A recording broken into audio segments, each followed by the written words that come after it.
बेताब पच्चीसी की कहानी असाधारण नहीं है अगर उन्हें किसी दार्शनिक के दृष्टिकोण से देखा जाए।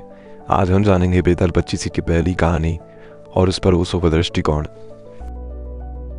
सुबह का समय था। उस समय राजा विक्रमादित्य के दरबार में लोग उन्हें भेंट चढ़ाने आया करते थे, तो वहाँ एक साधु भी आए। उन्होंने एक जंगली फल राजा को भेंट में दिया। विक्रमादित्य मुस्कुराए। मन में सोचा इसके लिए इतनी दूर आने की क्या आवश्यकता थी, लेकिन उन्होंने फिर भी यह स्वीकार कर लिया क्योंकि वह एक साधु ने दिया था और वो फल अपने मंत्री को दे दिया। ये क्रम 10 वर्षों तक चलता रहा। रोज वो साधु आते और राजा को वो फल देते और राजा अपने मंत्री। विक्रमादित्य ने साधु को साधारण जानकर कभी ज्यादा ध्यान नहीं दिया था, पर एक दिन जब साधु ने राजा को फल दिया तो राजा ने वो फल अपने मंत्री को न देकर अपने पाले हुए बंदर को दे दिया और बंदर ने जैसे ही फल को खाया उसके मुंह से एक चमकदार हीरा निकला, ऐसा हीरा जो सम्राट ने पूरे जीवन में नहीं देखा था। राजा ने अपने मंत्री से पूछा कि वो सभी फल कहाँ हैं। मंत्री ने सावधानी के लिए उन सभी फलों को एक तलदरे में डाल दिया था और जब वो तलदरा खोला गया तो वहाँ सड़े हुए फलों की भयंकर बदबू आ रही थी, लेकिन उन्हीं फलों के बीच में चमक रहे थे हीरे जो सम्राट ने भी पूरे जीवन में पहले कभी नहीं देखे थे।